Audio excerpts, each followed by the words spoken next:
Bonjour, bonjour peuple de Dieu, que le Seigneur vous bénisse au nom de Jésus. Aujourd'hui, dans ce podcast de cette semaine, nous allons aborder le thème du chantre de l'Éternel ou artiste gospel. Chantre de l'Éternel ou artiste gospel. J'aimerais en abordant ce thème qui est un peu sensible, mais pencher beaucoup plus sur la conception de ce que la Bible enseigne, de ce que nous pouvons apprendre de l'identité ou bien de ce qu'on appelle chantre de l'Éternel. Le terme artiste gospel n'a pas été mentionné de cette façon, je peux le dire, dans la Bible, mais je reste attaché aux Écritures et pour pouvoir faire cette réflexion avec nous. Donc, le thème d'aujourd'hui de ce podcast, le chantre de l'Éternel ou artiste gospel. Donc, je précise ici que je vais aborder beaucoup plus l'aspect chantre de l'Éternel. Donc, le mot chantre dans la Bible est un mot, ou bien dans la foi chrétienne, d'une manière globale, ce n'est pas un mot réservé, j'allais dire ici, un mot uniquement pour la foi chrétienne. Donc, le mot chantre n'est pas un mot réservé. C'est ce que je vais expliquer par là. Le chantre n'est pas, ou le mot chantre n'est pas un mot réservé à la foi chrétienne. Donc, un chantre, de façon générale, est une personne consacrée à servir. Et je mets servir ici entre griffes parce que il le fait par des rituels, par des offrandes, etc., mais principalement par des cantiques. Donc, ces rituels sont orientés vers une divinité quelconque. Donc, qui dit divinité ne parle pas forcément de Dieu. Mais n'oublions pas que les choses spirituelles, les choses de Dieu, ont été copiées également par le monde des ténèbres. Donc, qui dit chantre, il peut avoir chantre des dieux qui n'est pas le Dieu, le vrai, le seul que nous adorons. Et donc, sa distinction des autres adorateurs de cette divinité est dans le simple fait qu'il met l'accent dans son service sur le côté chant du mot chantre que nous avons. Donc, il y a la musique et cela met en l'honneur cette divinité. Donc, le ministère du chantre tire son origine des Lévites qui avaient la responsabilité de chanter et jouer de la musique dans le temple. Et sous le règne du roi David, 4000 chantres dirigés par des chefs et des présidents chantaient les louanges du Seigneur dans le temple de Jérusalem. Et les 150 psaumes en gardent la mémoire. La fonction du chantre existe toujours dans le judaïsme, donc sous le nom de Hazan. Ça s'écrit avec H-A-2-Z-A-N. Et tout comme il y a de faux dieux, il y a également de faux chantres. Donc tout chantre qui ne sert pas le Dieu unique vrai, le Père de notre Seigneur Jésus-Christ, n'en est pas un.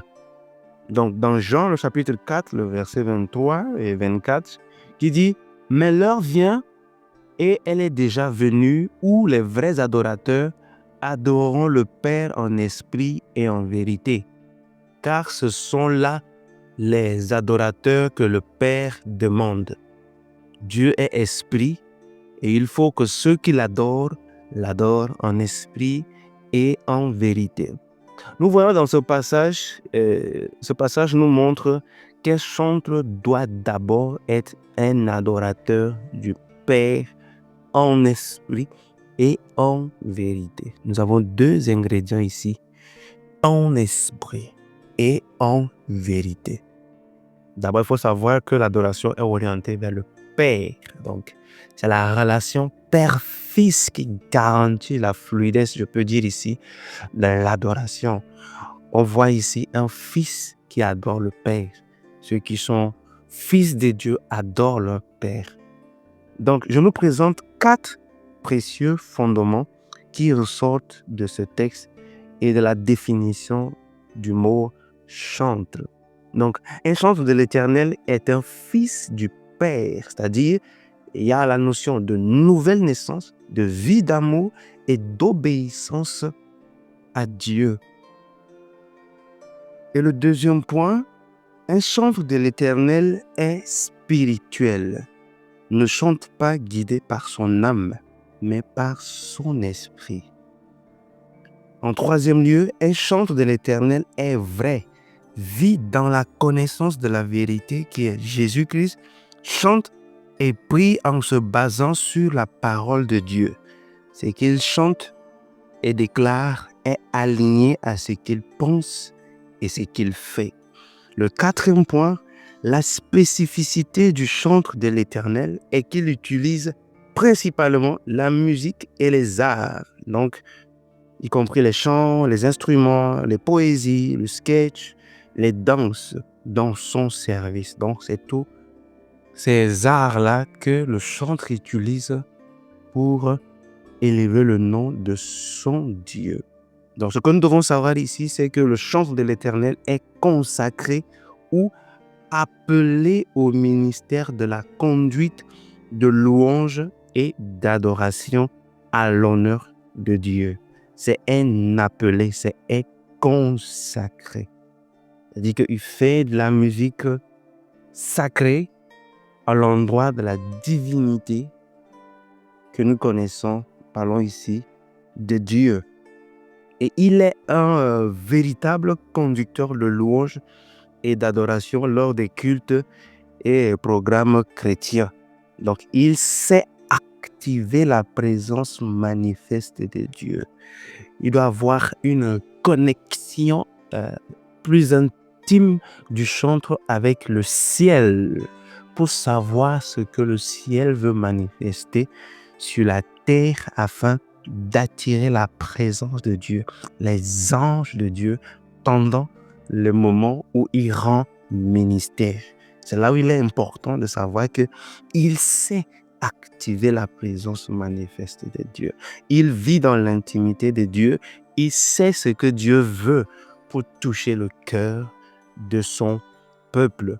Aussi, il faut noter que il s'investit également dans la production des œuvres, dans la discographie, c'est-à-dire les albums, dans le type de partager son ministère à une échelle plus grande et développer chez les auditeurs et adorateurs une vie de louange à l'Éternel. C'est le seul objectif que recherche un chantre de l'Éternel. Au-delà de l'aspect recouvrement financier, tout ce qui va avec, tout ce qui est la production, le planning, tout ça, l'objectif premier pour un chantre, c'est lui qui est au milieu, disons, son ministère, c'est un peu être au milieu de Dieu et son peuple.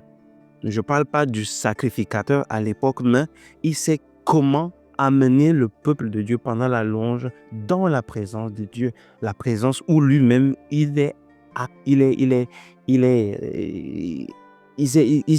sait comment côtoyer cette présence également. Donc il est une grâce pour le peuple de Dieu.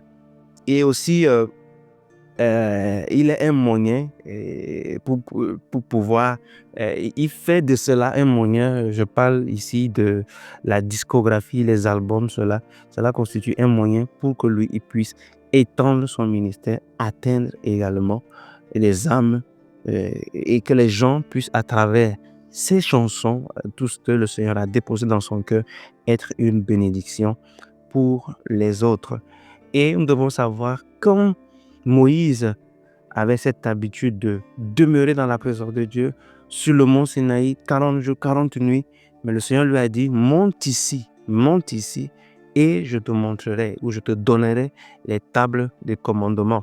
Mais il faut savoir que monter et attendre Dieu là-bas est la caractéristique. Dieu recherche des adorateurs, des hommes, des chantres, des femmes qui se mettent dans sa présence, qui attendent pour pouvoir puiser de Dieu des mélodies, puiser de Dieu des paroles qui doivent transcender des époques. Il y a des chansons que nous avons écoutées qui ont transcendé des époques. des chantons qu'on écoute aujourd'hui et c'est toujours vivant dans le cœur de l'homme. Et il faut monter et il faut rester ici.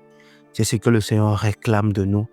C'est cette réflexion que j'aimerais partager pour nous cette soirée de l'heure où vous me suivez autour du thème chant de l'Éternel ou artiste gospel, mettant beaucoup plus l'accent sur le chantre de l'Éternel. Merci d'avoir suivi ce podcast et que le Seigneur vous bénisse au nom de Jésus.